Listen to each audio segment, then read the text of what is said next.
when it can't nobody hold it.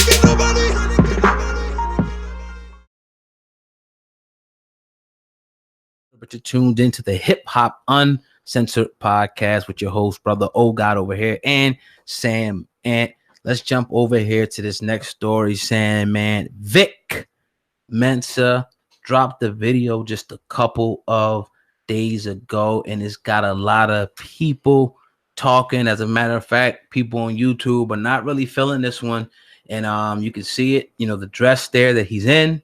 He put a wig on this one, lipstick, and everything. Now, before I let you go on this, Sam, man, I want to explain what Vic Mensa put under his video, because he tried to, explain his way out of this one for the people that will see this. Probably like most people are going to see it. He said the 3-year sober video is a statement about identity. I put on a Confederate flag dress to be able to laugh at a symbol of hate and play tug of war with Mike Pence over birth control. I had my face written on it ahead of everything. I know people will say about me, and had a dinner full of barbecue. Becky's called the police on me for using the woman's bathroom. I know some in hip hop culture will see this day and say Vic's gay, which I'm not. Whereas if I was white, they just say he's a rock star. 93 Punk is about being yourself. Fuck what people think. Vic Mensa. What are your thoughts? You seen the video? You seen, what he's trying to convey with the video, his statement. Do you agree? What's your thoughts? It ain't up to me whether I agree or not. I don't think a man should ever put on man, come on, Sam, dress. man. I don't think a man should ever put on the fucking dress. Period. You could do what you do, though, I guess. Do what you do. I'm not buying it, but you could do what you do. Right. There's other ways that you could have went about it and still carried yourself, but you say fuck what people think. So, hey, look, I ride with you. Fuck what people think. I thought that dress looked crazy, though. And that's just my opinion, so you can fuck what I think too. What do you say to the people though, Sam, man? Because I had an interesting conversation, with a gentleman the other day, and he was just like, man, look, he said, if somebody offered you $10 million to put on the dress, for a role, he said, I would do it. He said, I know I'm not, gay. I know I'm not this. I'm just doing it to convey a message. I don't see nothing wrong with it. Well, how do you feel about that particular statement? You got a price tag on if somebody gave you $10 million, you put on a dress. And I don't think that every man that puts on a dress is homosexual. I don't. I just don't agree with a man for money or anything else to put on a dress, act like you have titties, because most of the time they act like they have breasts as well. Right. Put on lipstick and makeup and portray in a wig, keep it a wig on. And in a wig, yeah, and act like a girl. I just don't understand it. I don't get it. But do what you do. Who am I to say that in 2019 that it's wrong? I fucking don't know. I think that I don't agree with it. As crazy as it may seem, I just think that people do this type of stuff to get the reaction.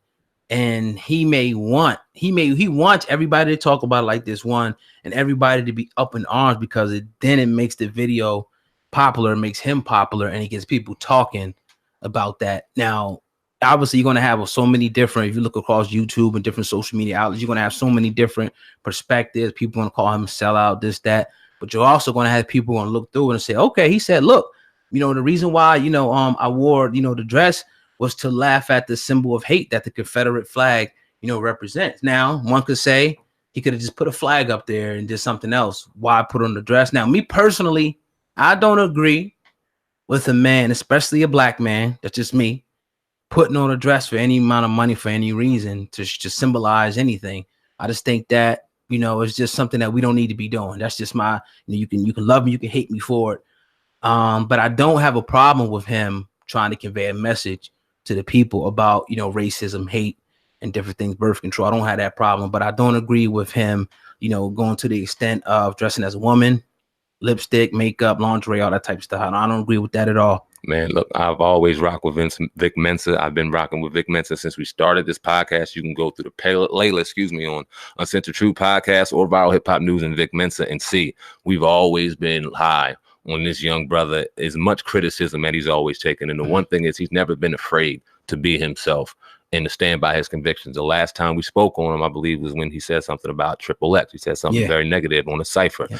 And we gave criticism, but we still, hey, look, I respect this young brother. I like what he's doing. I think he's a great rapper. I think he's talented. but he's often given times where he's tried to kind of do these attention-seeking moments, these shock value kind of things to have people talking. And often, unfortunately, the people that really receive it and comment on it aren't buying it. It always kind of backfires on him. And you show me the ratio with likes and dislikes, and not that he cares, but people, they don't want to see their ratio more negative than positive. You want to put the video up to see it more positive. That's just human nature. So I don't know if this gimmick worked. I don't know. Right. And it has only 65,000 views in one day, what I think is low, especially for YouTube. But a few comments somebody put, I bet this was not what Jay-Z thought Vic Mensa would be doing. Went full drag for this low amount of views, shaking my damn head. He said, Vic, you know people are going to get pissed at this video, right? Mensa, you stop this foolery right now, young lady. Somebody put great message. All new low. Somebody put academics probably howling.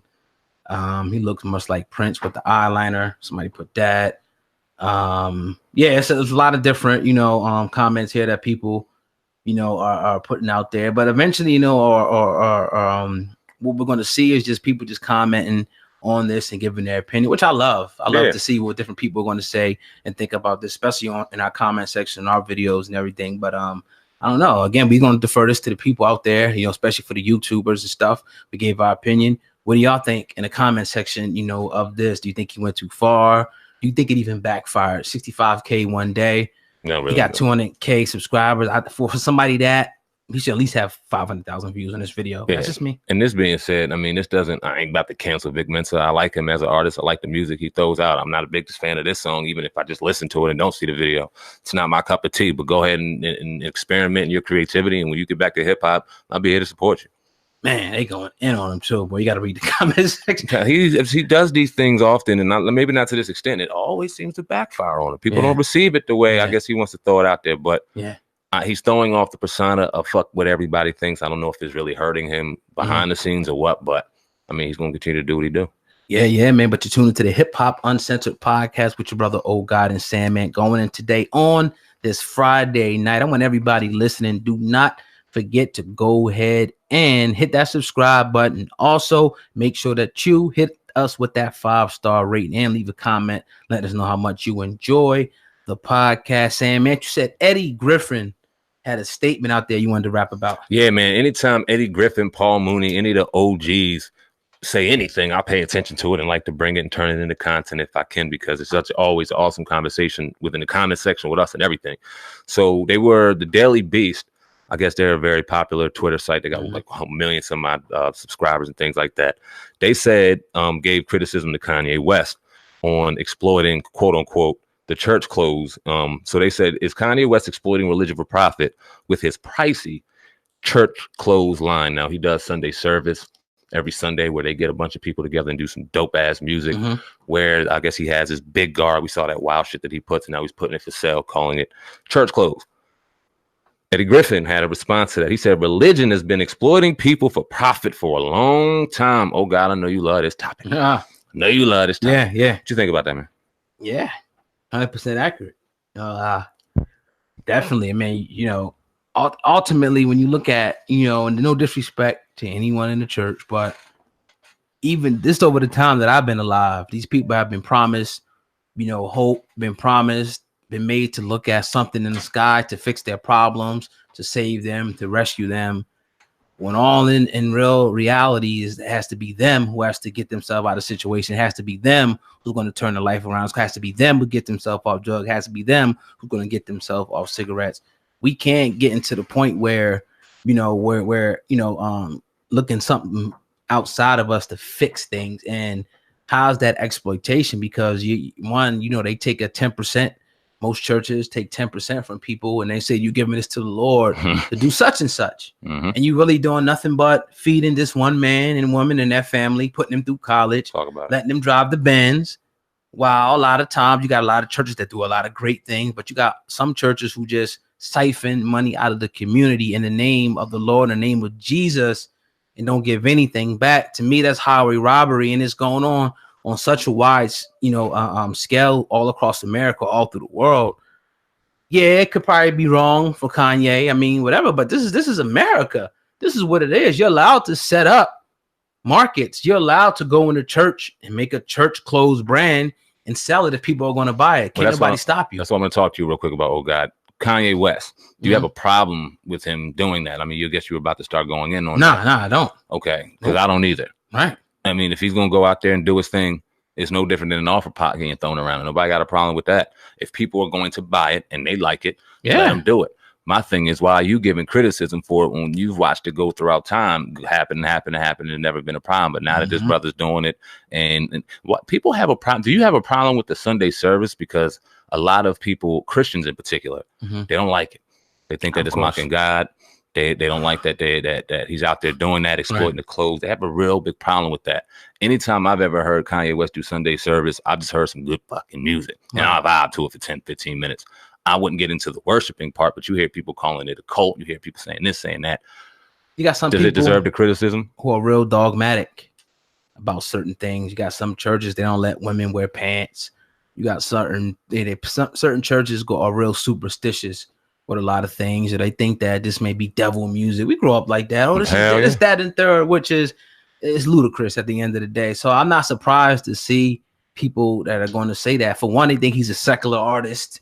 He's out there worshiping the devil and whatever. They're going to think this all. So anything that he does, especially bringing it into the church, if it's